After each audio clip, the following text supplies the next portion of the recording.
deodorant making us smell good, our perfume making us smell good. But there's one other thing I want to talk about here. Okay, so it's soup season, right? It's soup season. I'm at Panera constantly to get their wonderful soup. What's the very first thing you guys do? You scoop up your soup spoon and put it in front of your mouth, and what do you do? Why do you blow on it? Because it's hot. Because it's hot, but what are you doing? What are you attempting to do when you blow on the soup spoon? Okay, so you're like this magical person, like, I'm going to cool this thing down. Well, how are you cooling it down? What are you doing to it? Have you really thought about what you're doing? No. You're just like, lady, I'm trying to eat some soup. Okay, so, but what are you doing to the soup? Let's talk about this. I'm going to kind of use some particulate diagrams to instruct you on this. Okay, so we have a spoon. Okay, it's got some soup in it. What's coming off the top? Oh, okay, steam. Okay. And what's in here? Okay, liquid. Okay, you want to draw this for yourself? This is a good diagram. My art skills are mad right here. They're awesome. Okay, so I got some liquid here. What's this stuff up here? What's the steam made of? Okay, so I'm gonna say vapors. We're gonna go vapors or gas, right? Okay, so which of these has higher kinetic energy? Liquid or gas?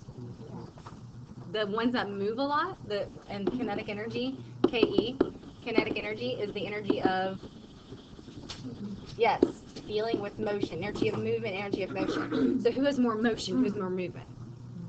Definitely the vapors. Okay, so these up here have high kinetic energy. Okay, so whenever you scoop it up, you blow on it, what are you doing to this system? What are you doing to this liquid? You're saying what you were to say? Blowing the steam back in it. Are you blowing this? Because if you blow the steam back in it, here, let me back up. Which of these do you think are hotter, steam or the liquid? It's actually the steam. So I will make sure that you know this relationship. I do believe it's on your reading guide a little bit, reading guide 13. Certainly it's going to be on reading guide 14. But kinetic energy, write this down for yourself, is directly proportional to temperature. This little fish thing, it means directly proportional. So kinetic energy is directly proportional to temperature. That basically means if I crank up the temperature, I crank up the kinetic energy. So, and that kind of makes sense because solid, they have really, really low kinetic energy. They're not moving a lot. They're kind of cold. If you continually heat things up, they start to move faster. You heat things up, they move faster. You heat things up, they move faster. So that's something that's kind of some background knowledge that we should have to talk about this. Okay, so liquid or gas, which one has more kinetic energy? Gas. So hence, who should be hotter? Gas. Okay, so these are hot. These are less hot. These little particles down here. So when you blow on your soup spoon, where are those vapors going? Where are they going? Away. They're simply going away. They're like, bye, go to the person in front of me. It's not on my spoon anymore. So what have you essentially done? You've taken away all the hot things and left behind the not as hot things, so then you can actually eat your soup because it's not as hot as it was. Simply because you blew away the things that were the warmest in your system. That's it. Okay? So why are these going to be able to vaporize? Because they're hotter and their kinetic energy is higher than these. These have lower kinetic energy, so they're just not able to bounce out a solution because they don't have enough energy to bounce out to form vapors. So liquids stay behind. They're a little bit more powerful because they're not as hot. So that whole vapor system, vapor pressure, this is not in a closed system. This is like in Panera, right? This is in a restaurant. In a closed system, we'd have like a cap on a beaker, or we have something closed up that the vapors wouldn't be able to escape. So these vapors just go away. But in this system that has a closed system, boom, boom, boom, you can see that these vapors that are, here's our liquid, our vapors are coming off. The vapors are coming off. They're kind of slowly getting out and about. These are, they're getting out and about quite a bit. And then you can see that these are definitely colliding with the container quite a bit, right? So as these particles start to move about, they're colliding with the container walls. Colliding with the container walls is the only thing that causes pressure. Because pressure is just like bombardment with the container or particles with the container. So the pressure on this one begins to increase because these vapors have vaporized a lot. So vapor pressure is just literally the pressure caused by vapors. But how do you make things vaporize? Generally, how do you make them vaporize? Say again? Just heating them up. So that's why I want to talk about the relationship between pressure, temperature, and how we can actually increase the vapors themselves. So things that are volatile are more likely to evaporate. So some things you don't actually have to heat up because they just naturally are going to do it by themselves. So what were some of our compounds that we called volatile way back, like a month ago, when we were talking about compound types, like different types of compounds? Ionics or covalents were generally going to be volatile. Let's just think back to a good example. What's a good example of an ionic compound, maybe that you use every day? Probably, yeah. NaCl, this little sodium chloride crystal, right? Yeah. Is that thing gonna vaporize off my desk? No.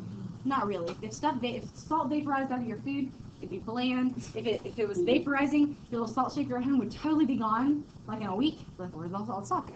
It vaporized, right? That doesn't happen. So ionics certainly do not vaporize very well. So what does vaporize really well? Covalent compounds. So things that are volatile are likely, they're likely to be covalent, just in general. So just make sure you know that relationship. And that is a term we did learn about back in the day. Okay, so that's just one of the extra pieces of information I want to talk about today. Let's do our phase diagram worksheet that you guys started yesterday, and we'll talk a little bit more about the relationship there. Okay, so this was the diagram that I kind of pulled up for you, but yesterday you saw this one on your paper, yes? You have this on your paper. Yeah. Pull out that worksheet. So I'm going to kind of give you a quick tutorial on how to read this, and then we'll kind of go. So on the previous diagram, you can see I had atmospheres here, but pressure can be expressed in 3 or 4 different units. So in yours, it says 101.3 what? Kilopascals, kPa. All right, so the thing that we try to really recognize is that we live at sea level, so we live at 1 atmosphere, we live at a standard pressure. So if I ever say normal, I'm talking about our normal atmospheric pressure, which is 1 atmosphere, which is equal to 760 millimeters of mercury, which is equal to 101.3 kilopascals. So I can be talking about any of those, but they're all the same unit. They're all the same quantity. So if I say normal boiling point, normal freezing point, normal melting point, I'm talking about the melting point at that pressure, okay? So at 1 atmosphere. So let's look at this little system, which is on your paper. What is the normal boiling point? And with that, I'm asking for a temperature. What is the normal boiling point? So you can see here on your paper, this is our solid. I can't really lighten this image, but I think blue. Can you see the blue okay? Solid, liquid, gas. The normal boiling point is going to be the transition between liquid to vapor or liquid to gas at our 1 atmosphere, or 101.3 kilopascal. So you cross over, this one has a nice dash line already, and you can see that transition is occurring at 100 degrees Celsius. So 100 degrees Celsius is our normal boiling point. What's our normal melting point? What degree? 0. And so you can see here, we transition from solid to liquid at this mark here, and then drop your line down, and you can see 0 degrees Celsius is our normal melting point. So what substance is this likely going to be if you know it's melting at 0 and boiling at 100? Likely going to be water, and you can see phase diagrams are going to be different for every single compound in the world, because every compound would have a different boiling point, freezing point, and so forth. So as you can see with our graph, we have this like positive slope here between the liquid and gas. We have a negative slope, meaning backwards, on the solid to liquid. We're going to talk about that reason in just a second. So let's go to another example related to this. These are your questions, right, that you have in your paper? Okay. So for you guys, you couldn't really see B, I don't think, but B is here. B is the triple point. A is down here. C is up here, and D is over here. So what's happening, I think the first question was between B and C. What's happening on segment A to B? No, alive, sorry, B to C. What is happening here? What are all of those points on that line? Right here. What are all those points representing? they're all an interface between solid and liquid, so they're all melting points, right? So if they're all melting points, I'm going to say they're melting points at different pressures. Melting points at different pressures, because as you can see, we're talking about different pressure, different pressure, different pressure, different pressure as we move up and down this axis. So these are all melting points at different pressures. Another way to phrase it, and this is related to, I think, Kyle's definition of triple point, we talk about equilibrium. So another way you could say that, what are the two phases involved with melting? What are the two phases? Solid and liquid, so states of matter, right? So the two phases are solid and liquid, right? And so if we're talking about both those phases, we say they're in equilibrium with each other. They're at this place where they're like turning solid to liquid, liquid to solid, solid, liquid, liquid to solid. You can go back and forth. So solid and liquid equilibrium. I'll spell out equilibrium for you. So they're melting points at different pressures, or solid liquid equilibrium. So let's use that same language and explain what is happening, or what does segment A to B represent? What is the interface here? Between what and what? Solid and gas. Okay, so we can say, what's the point here? Sublimation point at any pressure, so based on whatever pressures we're going through here, or replace these words with solid gas equilibrium. Okay, so that's, you can see this is, it's repetitive because it's just our different concepts, our phases we're talking about. What does segment BD represent? BD is here. So vaporization point at different pressures along this line, right? Because the vaporization point is like our temperature changes, but it's at any pressure that's like kind of following through our axis here. Or liquid gas equilibrium. Okay, I'm just doing this orally, so I hope that you're writing some of this down for yourself. And then lastly, we already kind of did this. What's the pressure at normal boiling point? I'm sorry, no, we didn't say this. What is the pressure at normal? What did I say normal had to be? Okay, or 1 atmosphere. So it just depends on what your graph is reading.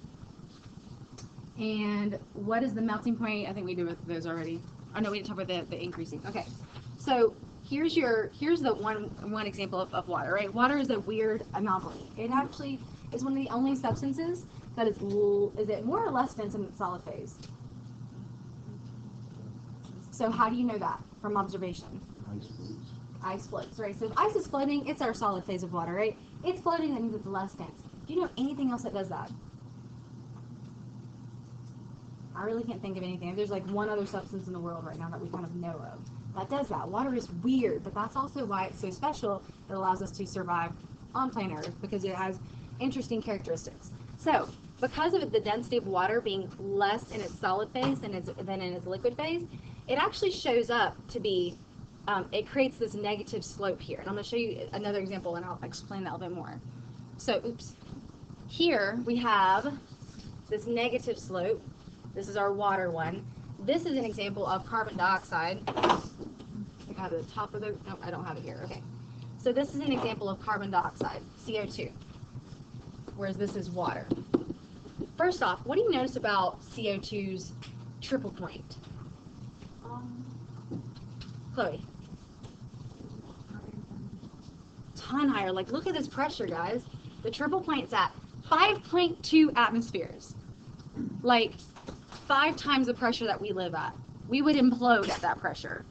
We would be a tiny box. Okay? So, water's triple point's at down here. You know, it's probably pretty achievable. What else do you notice? If we live at 1 atmosphere, right? We live here at 1 atmosphere. What are the only 2 phases that we're likely to ever see of carbon dioxide? We got solid here, and then we go straight to what? Gas. So we go straight through sublimation from solid to gas. We never even see liquid carbon dioxide. Have you guys ever seen liquid carbon dioxide? No. Never. We never see it because we don't live at this pressure. We can try to artificially make that pressure by containing this solid at a really, really, really, really, really high pressure. And that really high pressure would allow us to maybe see, maybe up here, solid go to liquid and liquid go to the gas. But it's not ideal, right? We're not going to be able to get that kind of pressure going on. But this is going to be different. So I'm going to I can let you guys read this for a moment just to give you some insight, or I can read it to you, and then we'll talk a little bit more. All right, so normally the solid-liquid phase line slopes positively to the right, as you can see in carbon dioxide. However, for other substances, notably water, the line slopes to the left. This indicates the liquid phase is more dense, which we know for water, than the solid phase. This phenomenon is caused by the liquid structure of water looking like this. So you guys know what water's formed is H2O. You can see that it actually forms a hexagon. I go like this. Water forms something like this when it crystallizes. And what's in the middle? What could be in the middle, guys? Like the tiny, tiny nanoscale of this. Okay.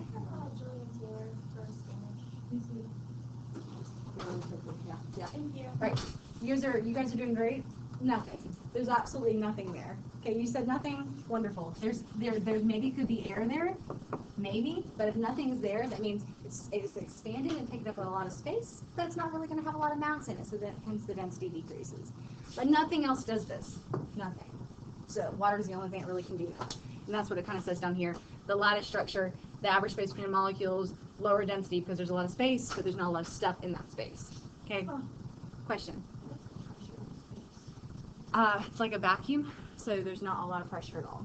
So maybe draw this for yourself, and this is something I skipped over earlier, but I want to do this now. Draw a little mountain. Okay, there's our mountain. Most of the time, we're down here. This is us in chemistry. That's a weird smiley face, but there we go. So we're down here. If we climb up here, we're going to experience a different pressure. And if we go down here to the ocean, a little vacay, we're swimming in the ocean. This is floating in the ocean here. So if we're here, what atmospheric pressure do we experience generally? What's our atmospheric pressure at normal? 1 atmosphere. Okay, and so this is like a lot of gas particles just sitting on top of us. There's gas particles everywhere in our atmosphere. Okay, they're everywhere. As I travel up Mount Everest or something like that, how many gas particles are above me? Say again? Not much, right? So if there's not much gas particles above me, there's not as much gas pressure on me. So I was at 1 atmosphere down here. Give me an approximate that I could maybe experience up here. 0.5, 0.2, I don't know, 0.1, depends on how far you go up. If you go up a lot to outer space, you're not going to have barely any gas particles above you, so hence you have like basically 0 atmospheres. So I'm going to say 0.5 atmospheres. Okay, but then we go down here. Not only do we have gas particles, but we have ocean water on us. What would be a good approximate for our pressure underneath the ocean? 2 or 1.5. Anything greater than 1, right? So I'm going to say 2 atmospheres because we don't have water pressure, we have air pressure as well. So it's about stacking the air particles on top of us that gives us that pressure difference. Okay, let's talk about one more thing, which is your heat diagram, which is it's called a heat curve. But in your video, did you see a curve? No, you didn't. What's it look like? Staircase, right? A little step. Okay. So we talked about that briefly. You saw this in your video, something like this. And so at this point, we are talking about phase changes. We saw it on a graph earlier, but what were our axes on the phase diagram? What were our axes? What was the x-axis? I mean the y-axis. Pressure versus temperature. Now we have temperature versus either, there's 2 different ways to write it, heat added or time or energy added. There's a couple of different ways to say it. So I want you to really recognize the fact that heat is on one axis, on this one, temperature's on the other. So are temperature and heat the same thing? No. Okay, they absolutely are not. Temperature is how we measure heat exchange, but what do our thermometers measure? You know, we have this device called a thermometer. What does it measure? What are the units on it? Celsius, Fahrenheit, maybe Kelvin if we got a cool thermometer. Do you guys have anything that measures joules? I don't know anything that measures joules. Absolutely nothing. So we can't really measure heat. We have to measure temperature and then go, oh, I think I got more heat here now. Okay, so on your graph, and if you want to do this on your diagram that you sketched Monday, this is what I want you to add. Actually, let me add this on a different graph because it's a little hard to see on here. So on your sketch, mine's a little wonky. I want you to put delta H fuzz, F-U-S. It's called fusion. And then put delta H vap, meaning vaporization. So if you want to do that on your same diagram that you drew from the other day, that might be helpful. And so what was the axis on this one? Temperature. I'm going to put in degrees Celsius here. And this was heat added. And so from your logic, what state of matter is probably at the lowest temperature? Likely a solid, right? And then what's going to happen as I add heat? As I add heat, this is what's happening here, and this is how you're going to annotate your graph, okay? As I add heat over time, these particles start speeding up, okay? So they start gaining kinetic energy, speeding up, energy of motion. Eventually, they're going to be so energetic, they just can't be a solid anymore. What are they going to start to do with each other? They're going to start to separate, and then they're going to turn to liquid. I heard a couple people say liquid. I heard water, but water's, it might be water. All right, so the solid is gaining energy here. It's going to be so energetic at some point it just can't be a solid anymore. So it's going to phase change. And in that phase change, what's that phase change called when we go from solid to liquid? It's called melting. So I'm going to put melt here just so we recognize that phase change is melting. But what do you notice is not happening here?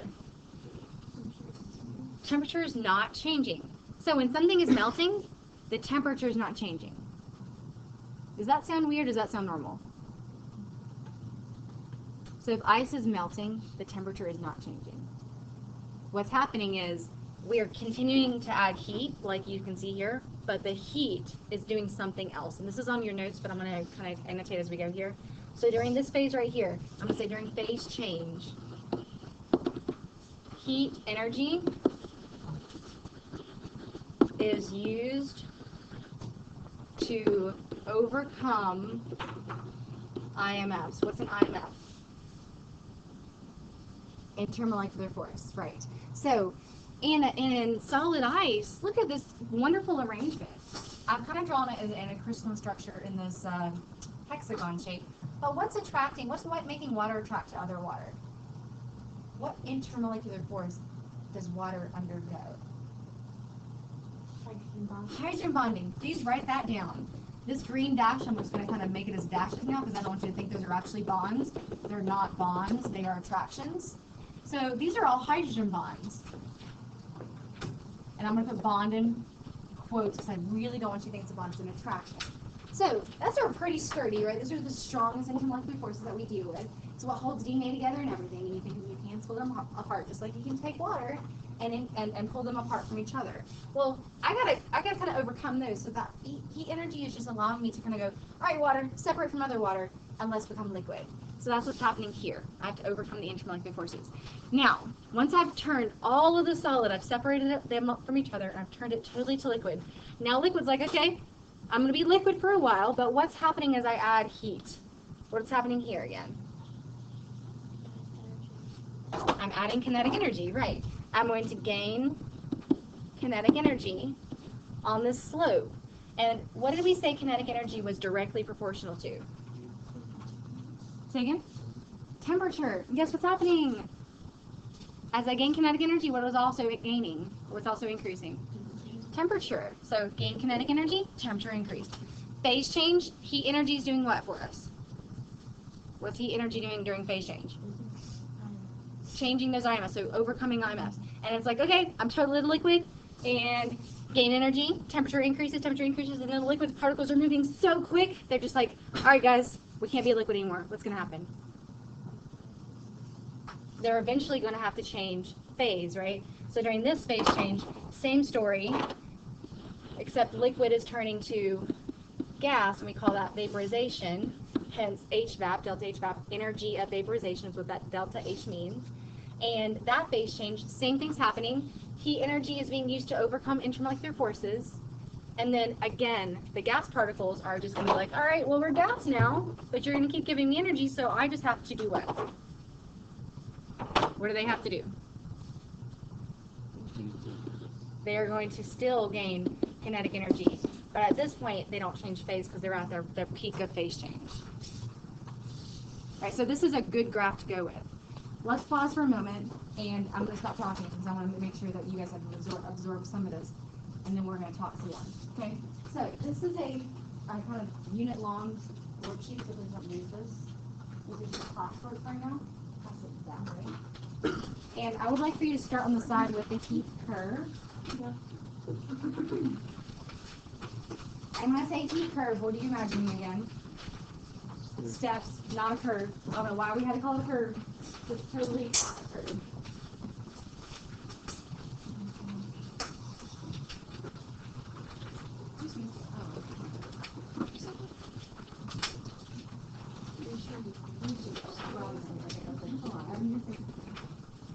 So please on the side and have the heat curve.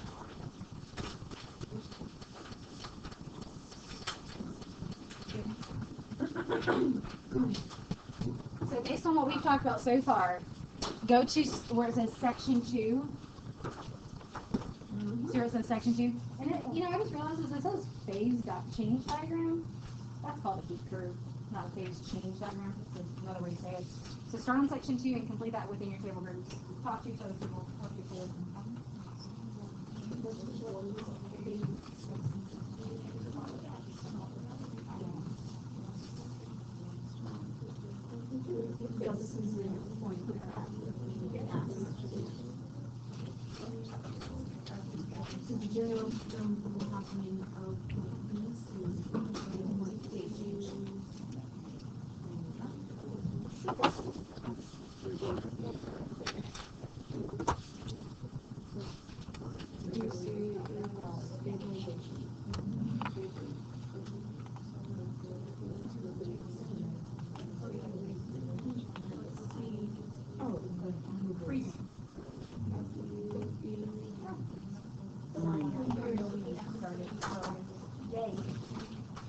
Alright guys, on your diagrams so far, the only thing I think that we did not specify was the critical point. So on your graph like this, the triple point's down here is where the 3 phases meet. The critical point is actually, it's called the critical point because it has a critical temperature and a critical pressure, because at the point of no return, we really have a situation where the pressure is so high. The critical point is up here, okay? The pressure is so high. What phase of matter do you think should exist at a really, really, really high pressure? Let's think about pressure, right? Pressure is just a way to squish particles that are spread out back together. So you really think like high pressure? Man, that thing's gonna be a solid. But then you're fighting with temperature, and high temperature, what happens with temperature? Increasing temperature does what to particles? It speeds them up, and as they speed up, they start to kind of move away from each other, right? So then we have this fight between pressure's trying to squish everything back to solid, temperature's trying to go like, no, solid going to liquid, liquid's going to gas, and those things are spreading out. So that's why at this point, we have liquid that is trying to be compressed, and then liquid that's trying to be vaporized. And there's a fight between that. So we call it the critical point because that's the point where there's, I'm going to call it a liquid. It's not really a liquid, but it's not really a gas. So it's the point where it's indistinguishable between liquid and gas. And so that's why the graph actually stops there. Okay? Liquid. Got it? It's not, it's because it's high pressure, high temperature, it can't agree on the phase, so it's an indistinguishable phase. And I actually have I have a video, and if I can find it real fast, I'll show that to you because it's pretty cool the way it looks. Okay? So let's halt on this for a moment. And let's look at some variables. We've been talking about pressure, temperature, volume, but at this point, what is the only state of matter that we can really do some damage to if we increase the temperature, increase the pressure? Okay? Well, solid's already like really, really, really compressed, right? You guys bring your box of air today. Okay, whip it out, box of air, increase the pressure. Okay, you have taken your gas molecules and squished them together. Gases are the only thing that really can really respond to that, okay? But I want you guys to see this in action some. So let's do me a favor, pull out a piece of paper. We're going to do a little exploration first. That exploration includes us going to the lab. There are 5 activities that, I think 4 activities that you're going to be using right now to explore variables related to gases. So we're kind of switching modes, not just really talking about liquids and solids so much right now. We're talking about gases. But before you go back there, I want to show you one thing that will blow your mind. And you may have seen this, so don't spoil the fun. It's pretty fun for me to blow your mind. But this is going to be a part that's on the station. So title this egg demonstration or egg demo, because I have an egg and I have a liquid that's flammable, I have a cotton ball, and I have some candles. So if I can make this work, now most of the time it does work, so you just have to deal with it if it's a little bit hard at first. So what I'm going to do is actually, I don't think I need this right now. I'm going to make this egg go in this bottle. And right now you can see it certainly does not, right? It does not fit in the bottle. If I turn it the other way, it doesn't fit in the bottle either. But this egg is going to go in this bottle with chemistry magic. So, let me light my candles. Actually, I'm going to light them first. Light my candles. And you guys know there's air all around us, right? There's air in this bottle. It's hitting in the face right now. You just can't really feel it. A little water in there. Sorry. Okay, so I'm not going to push this in the bottle because I can't push it in the bottle. Let's make sure this doesn't go out with my water in here. Okay, so I'm just going to sit here for a minute and let this do its job. Awesome. Okay, so did I push that in the bottle? Nope. I kind of let go, right? Okay, yep. Tell me what happened. Write on paper. Explain in chemistry. I will help you at the end, but I want you to try that first. Thanks, Rishi. Oh, hold on. Hold your reading. I don't want that. So that's your first wow moment. I want you to try that.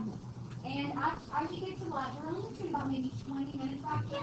You're going to see that you have an activity that calls This Sucks, and it says impossible. Science can't suck. Okay, so you're gonna look at that. I'm gonna do the ruler of the world later. I don't have it set up right now. I already did the egg one, and then you guys are gonna do Can You Do It, which requires heating a hot plate. So you're gonna have to heat that up. Probably the very beginning. It says activity 4, but you don't have to do an order and try meaning. Distortion of marshmallows is activity 5, and pipette magic is activity 6. You can divide and conquer a little bit of this, but you will want to try to get to all of these. There's some questions on these activities as well. I do have every station set up except for the back one for coaster time. So I'm going to let you guys choose groups of 2 or 3. You'll just have to share the materials at the station. But ask nicely to use Lindsay and King Cameron station because that's their home right there. So they'll kind of clean up some stuff together. So you will need goggles, and you need to go explore. Go explore. Everything is up. You need that paper.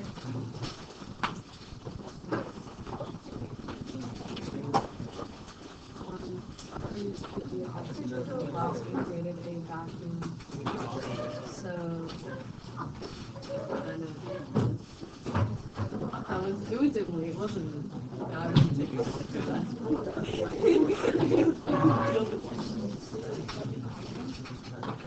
While you're working, I'm going to play you a States of Matter song that I absolutely love.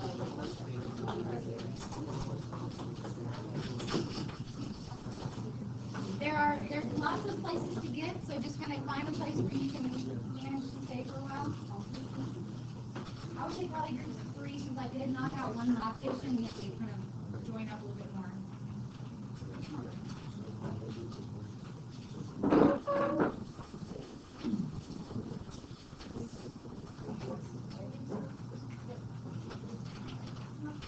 So I would absolutely start on the one that says, Can you do it? Because that takes a little while to get the hot plate and stuff. And I have some ice right here, and I'll just show you ice. So you guys have to separate this from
Let me remind you one more time. So this is not, it's not too hard at all. I'll wait for you. Go ahead and read right now. Have one person unwrap a hot plate. Turn the stir bar off because there is nothing to stir. Somebody right now at your table, unwrap a hot plate, plug it in, and set up the can you do it loud. That's going to take a little while to heat up, so as you're reading the next one, that's heating up for you, so you're kind of killing two birds with one stone. Thank you guys. You do not need a syringe. I will let you know. The syringe is only used for one of the activities, the marshmallow one. You probably need to make sure that you're using the right equipment for the right station. There are a lot of pieces of equipment that is available to you, so just use your common sense. And do not turn the hot plate on until you're ready, because you're putting something cold on a hot plate, specifically glass, because it's great. I know we're using an aluminum can, but when your aluminum can is ready, put your hot plate on, but turn it off until you're ready. All right. Ice will be right here.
on, you don't have to keep that here. Water it down, and it's ready. You want to know what's finding everything. Like this.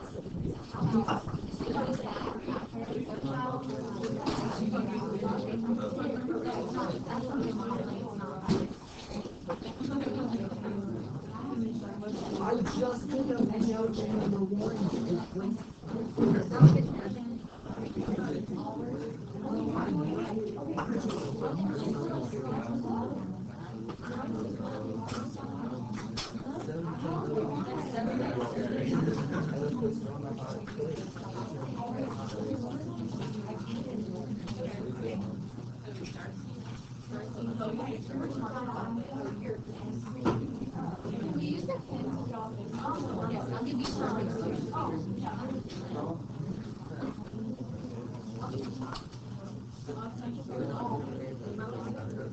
Guys, I can bring you Sharpies if that helps with that one section.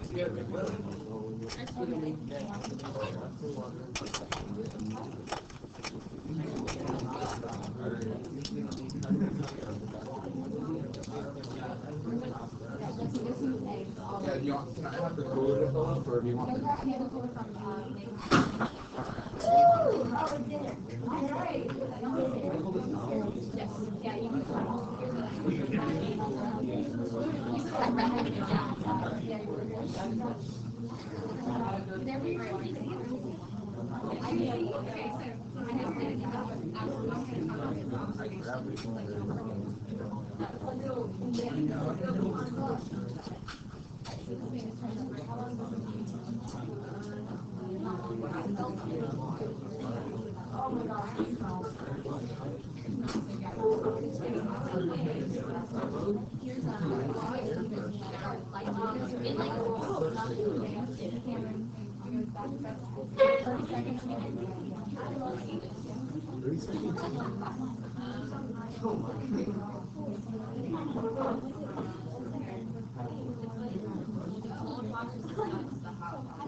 Something cold.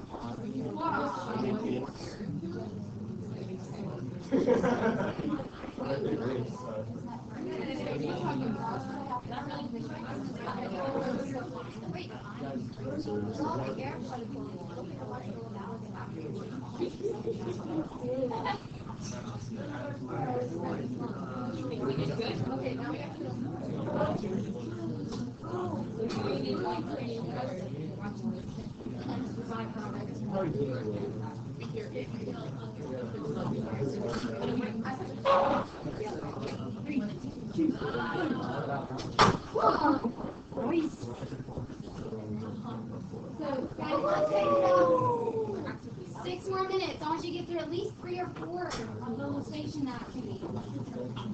The water cup one is cool. Do the water cup one.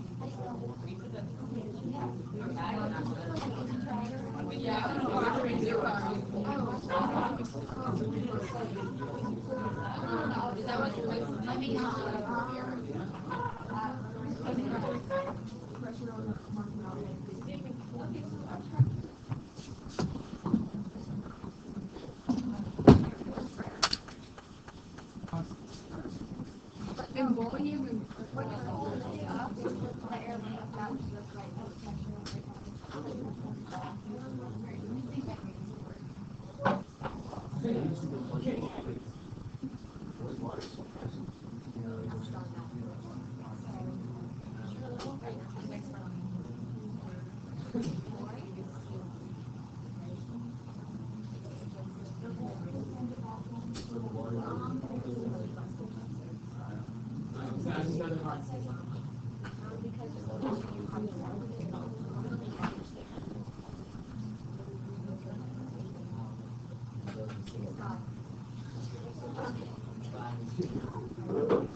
Come on, Mom.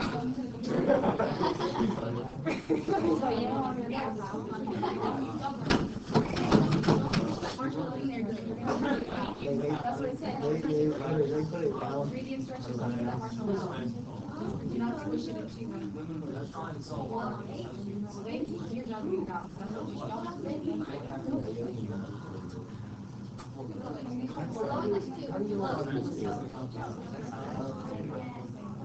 I'll do it.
You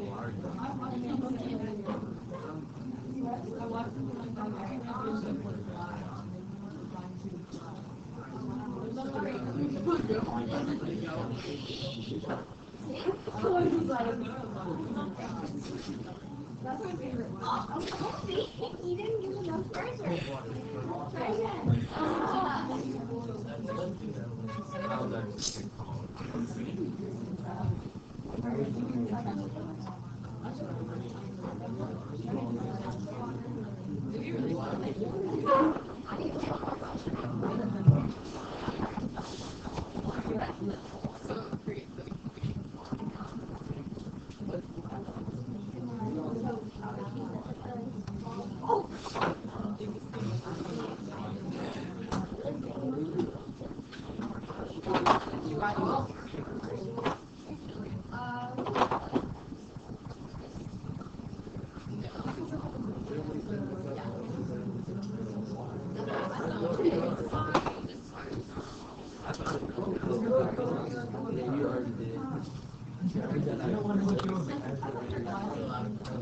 All right, guys, clean up for me. I'll be seeing you back up here in 1 minute. That means put the can in the recycles, pour the water out of things, put the marshmallows on the trash. Look, I did it! Woohoo! Stop.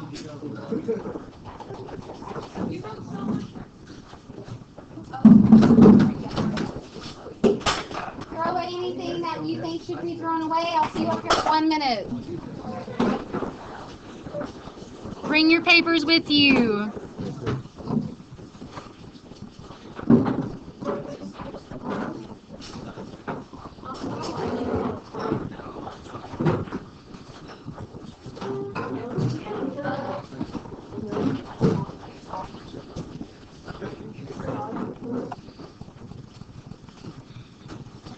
All right, you have 9 seconds to get back to your desk for me, and just be careful with the hot plate, of course, that are still hot.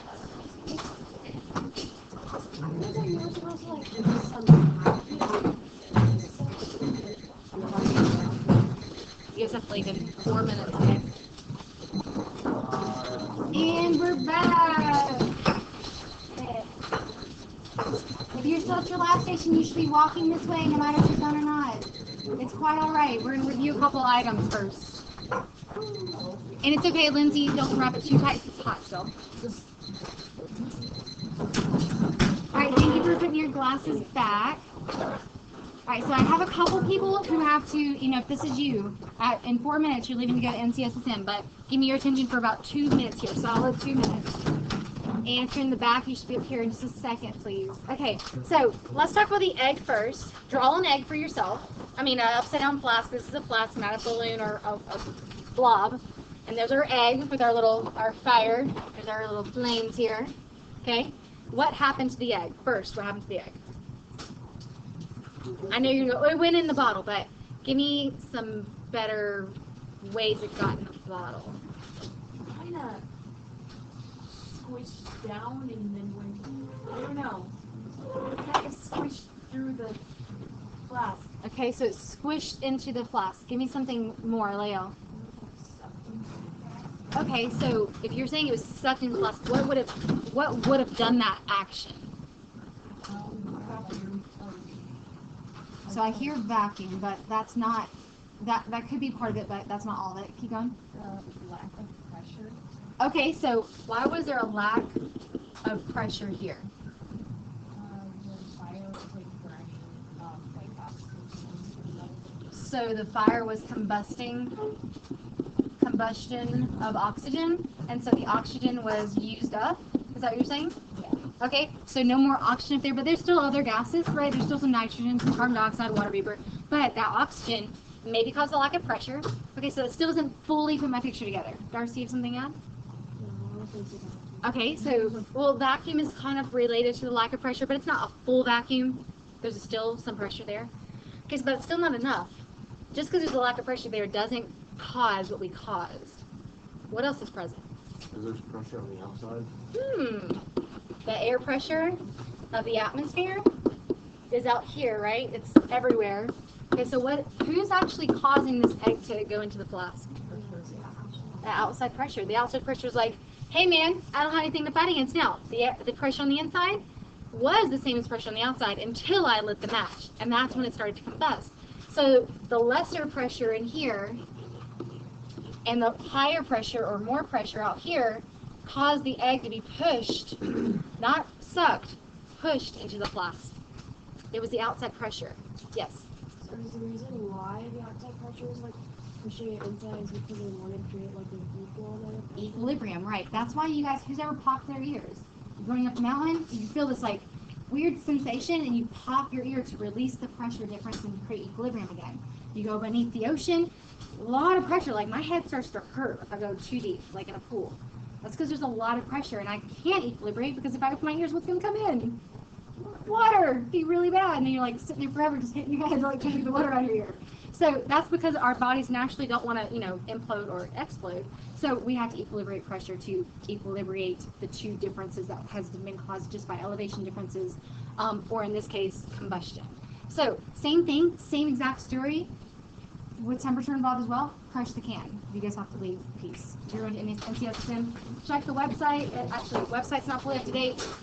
Take a picture of this on the way out. You are finishing problem set 13 and completing reading guide 14. So problem set 13 has very little questions on it. You will need this pressure though, those pressure differences. Alright, you guys are getting these on the way out. Can I leave this right here? Yeah. Casey, Emily, Darcy, Nate, Margaret, I think those are you. I'll take it from you tomorrow. You need it. You use it. All right, guys. Let's continue here. Let's continue. Don't be distracted by the mass exodus here. If you're interested, you can go. But they had packets. They said if you're interested, you can go. So, okay, let's go up here now. We have our idea of pressure. So you guys finish watching the video. It's 15 minutes. 15-ish minutes video at the end. Okay. So we have our idea of pressure. So with your syringe, what are the two variables that you adjusted with your syringe? Yeah. you adjusted the pressure on the mushroom. Okay, and? Changed the volume with the same amount of gas inside the syringe. Okay, so we squished the volume down or we expanded the volume out, right, with the differences in pressure. So for everyone here, make sure we're writing down the relationship with the syringe. The syringe had a pressure versus volume variable system, and then you guys tell me what happened. If I increase the pressure, what happened to the volume? So you increase the pressure, it's pushing the syringe in, the volume decreased. Okay, so that makes sense because we know that increasing pressure takes gases that are really, really spread out, and the increased pressure, what happens to them? Say again? They just get closer together. So what happens to their volume? It gets smaller. So this is our pressure with our gases spread out. This is our pressure pushed in, therefore the volume decreased as well. Okay, so that was the syringe. The water in the cup one was a very similar system. It was volume and pressure, create a little bit of vacuum. The crush the can one. Okay, so you're adding this to maybe your crush your can part. Crush the can. You had your can. It had little water in it, and it was starting to vaporize, and it started to vaporize out of the lid, right? So that's what you did by increasing the temperature. Increasing the temperature did what to the gases? What happened to the gases? As you're doing this, they're moving faster, right? The temperature. So this is kind of the relationship you're thinking of. Increase in temperature caused them to move faster, and therefore go from liquid to gas. We actually caused a phase change because they were moving so fast, they're like, bah, and they moved away from each other to turn gas. So I'm going to say that caused vaporization. Okay, so as they increase temperature, move faster, cause vaporization. Then what happened to the pressure inside the can?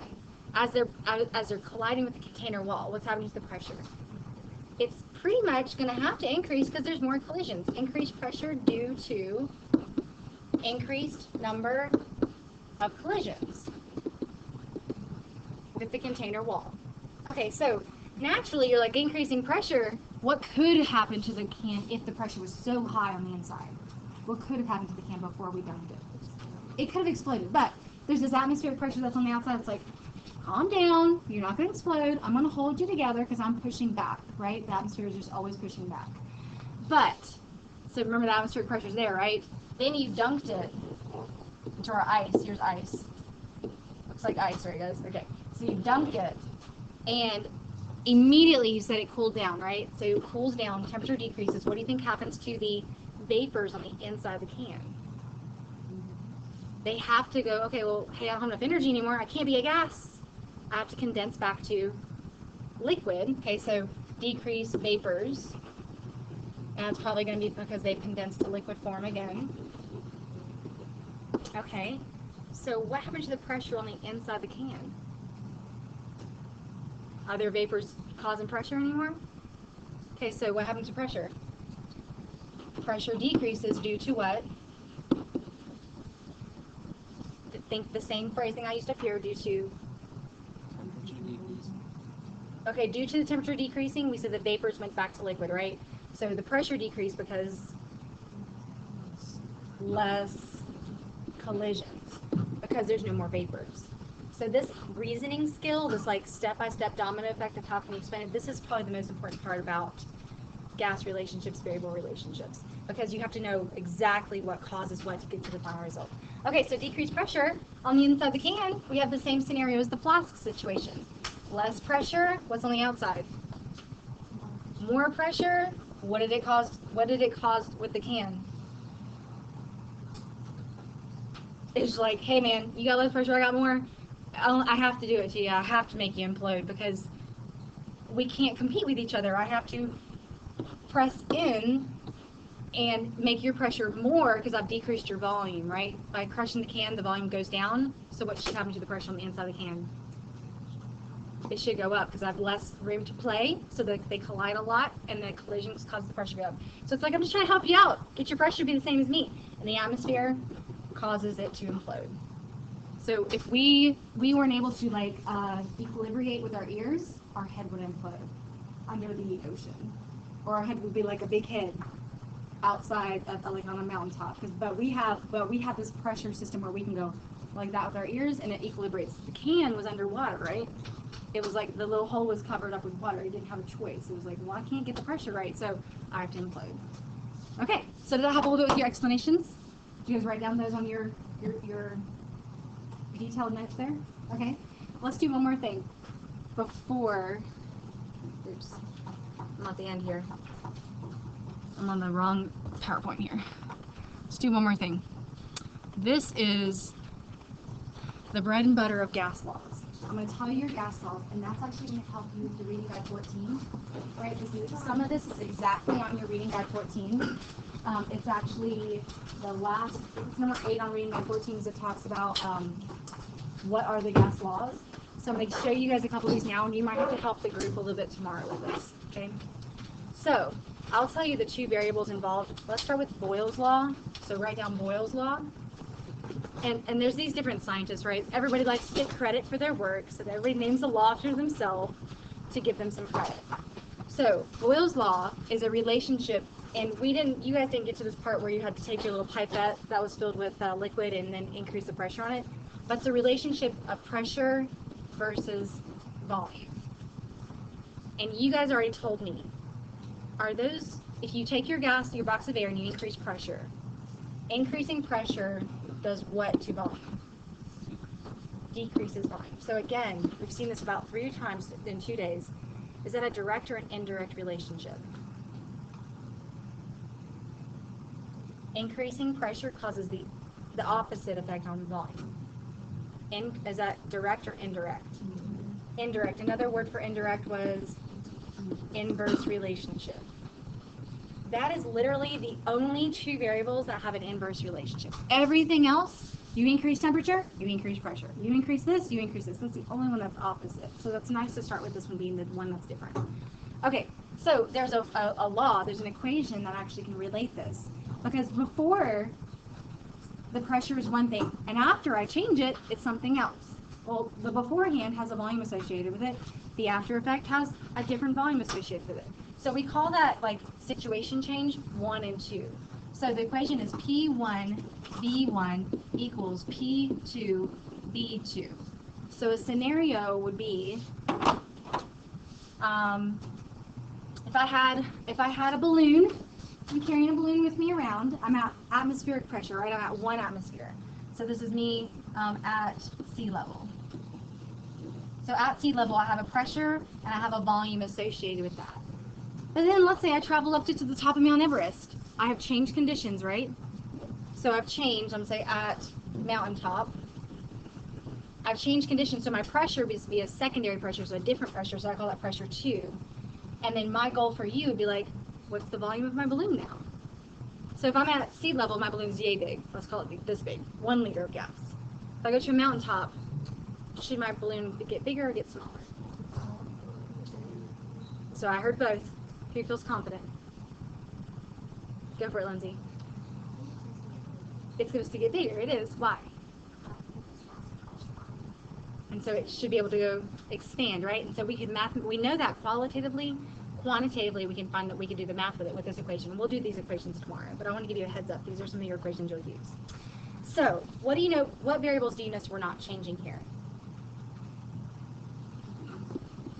So at constant, assume constant temperatures. I'm not telling you it's changing, right? So if I don't tell you it changes, let's assume it's constant. So I said at constant temperature. Did I say I opened up the balloon and blew more air in or let air out? I didn't say that, right? So what are you going to say? I have the same amount of, so the same amount of substance. What unit do we usually use for amount? Either mass or moles, right? So either one. I'm going to stick with moles because that's our go-to for our SI unit. So that's at constant temperature and moles of gas. Because if that's not in the variable system, those are considered constants. Okay, what 2 variables did we change? Actually, we kind of changed 3, but what 2 variables, what variables did we change in question can? We changed the temperature for sure, and what did that do to the can's gas's volume? Increase the temperature, cause the volume to do what? So they were liquid, right? They were liquid. You increase the volume, and what do they start to do? They were liquid, and then you added volume, or you added temperature, and what do they start to do? Collision. Well, immediately, then they'll start to collide more. What do they turn to?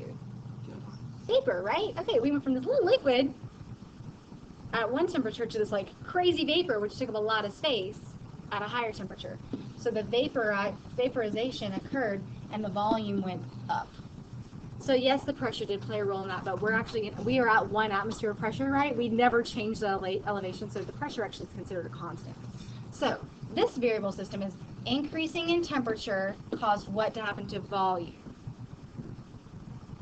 So here we said increasing pressure caused a decrease in volume, increasing in temperature caused an increase in volume because the particles started to spread out, right? They were speeding up with their kinetic energy, they spread out. So this caused an increase in volume. And so this is considered at constant, what variables are we not changing? Constant pressure and what other variable do we include up here? Moles, number of moles. So you're going to find that the 4 variables that we generally deal with are pressure, temperature, volume, and amount. Those are the really only things I can control. So if this is the variable direct relationship, this equation is going to look different. This was a variable system that was indirectly related, so we put them right next to each other.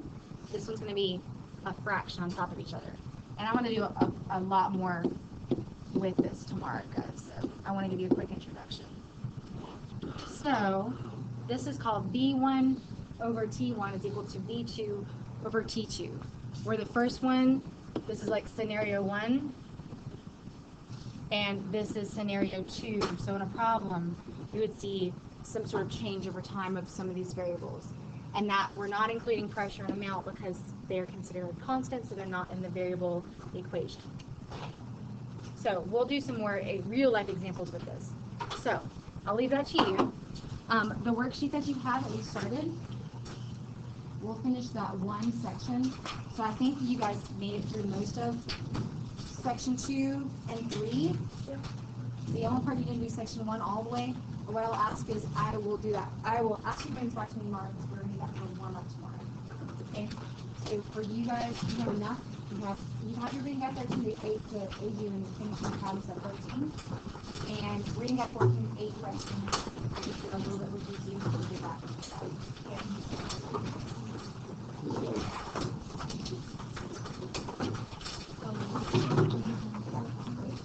So we have reading at 14 and reading at 13. I mean, your problems at 13. Are you finished? Or it's just yes. That's what we need to do. Oh, yeah,